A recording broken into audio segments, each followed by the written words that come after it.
It's time for Around the Ozarks Wake Up Weather. Here's your host, Abby Dyer. Hey everybody, it is your Thursday. We are waking up with temperatures that are very comfortable this morning. 50s and 60s across the Ozarks, a little bit of haze in the sky early this morning. It's actually a bit of smoke from wildfires originating in Canada, causing poor air quality across a lot of the country. And yesterday started affecting us here in the Ozarks. It will again start to see some of that dissipate early in the day today.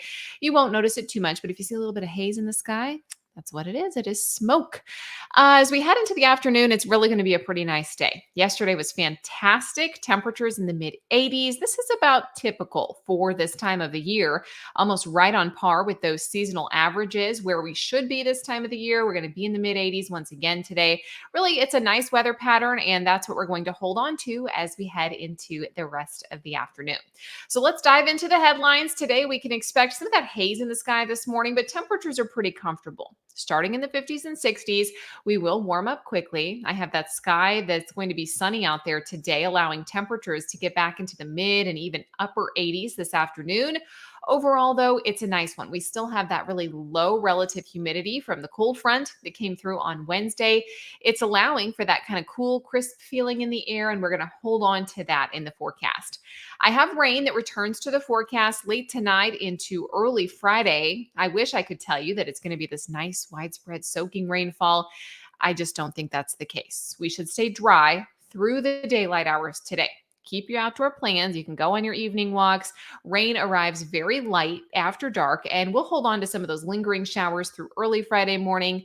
Then it's out of here. We're not going to get as much rain as we want, and not everyone is guaranteed to see some of the rain showers tonight. I don't think we're talking strong to severe storms at all, just some general rain showers, but they will be spotty in nature and dry up pretty early in the day on Friday. So we're not left with rain lingering around for the weekend forecast. Speaking of the weekend, it's looking really nice. I have temperatures that will be a little bit cooler on the cool side with numbers back into the 80s almost every day. Saturday, one of the best days, full sunshine, low relative humidity, high temperature right around 80 degrees.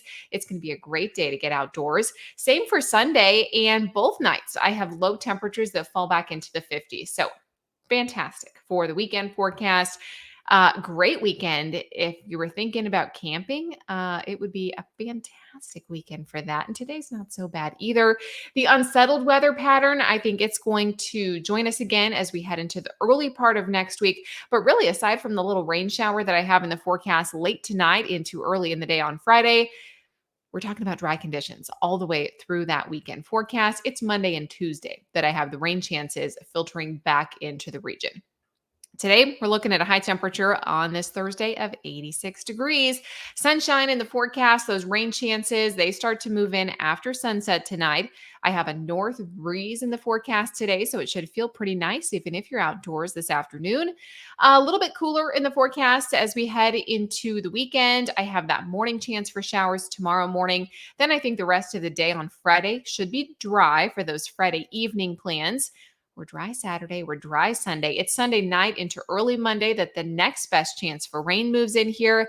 And I have high temperatures that fall to the 70s next week.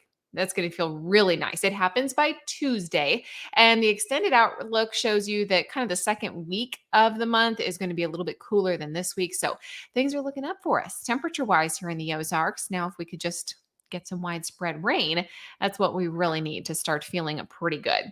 I already mentioned some of the haze in the sky here in the Ozarks. Air quality alerts, though, for much of the country today, and it's because of those wildfires in south central Canada. Air quality alerts today for the high plains, the central plains, and the upper Mississippi Valley. That's what's happening around the country. And you've heard about Lee. Out in the Atlantic. I've been talking about that storm for the last couple of days. I think you're going to start hearing a lot more of Lee because it's expected to intensify to a Category 4 hurricane. This is going to move just north of the Leeward Islands. Models right now predicting it to turn and impact Bermuda and then go out into open water. That would not mean a direct impact for the United States. But as you know, models change, and that storm is expected to be a Cat 4 by the weekend, and it's still got some way to go. So we'll be keeping an eye on that because if it does not turn, it could have impact for the United States. And of course, we'll be watching it for all of our friends in Bermuda that may be impacted by what looks to be a major hurricane now, Lee, out in open water, uh, rapidly intensifying over the next couple of days here. I want to show you that brain twister question. This is the question that I left you with yesterday. And once again, California was an option here. So, where is the tallest known tree in the world located? And the options that I gave you were A, in Russia, B, in the Amazon rainforest, or C, in California. And those of you that guessed C, California, you would be correct. Now, the exact location is apparently kept under wraps. It's a closely guarded secret as to where exactly this tree is because it's a sequoia out in the Redwood National Forest in California. And folks don't want people to know exactly which tree it is. So there's not a marker on it saying how tall it actually is, or this is the tallest tree in the world, but just over 380 feet, if you can even conceive of that. And it is in the Redwood National Forest in California. That is on my list of places to visit because I've heard it is just so surreal to be with the redwoods. Incredible, incredible national forest out there. And we here in the United States have the tallest tree that we know about in the world, which is pretty amazing. So, C, California, the answer today. Congratulations if you got the question right. If not, here's another chance. Here's your brain twister question for tomorrow. What should you eat to get rid of onion breath? Do you think it is A, parsley, B, sage, C, rosemary, or D, thyme?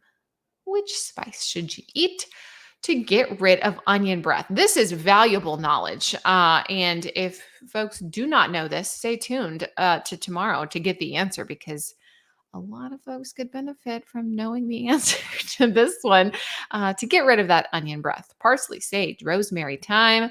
I will have the answer for you early tomorrow morning on Around the Ozarks Wake Up Weather. Thank you so much for listening on this Thursday. I hope you have a fantastic day. I am looking forward to talking with you tomorrow. And if you need up to the minute details on that forecast, be sure to check out aroundtheozarks.com. We've got you covered there. And I will chat with you tomorrow morning.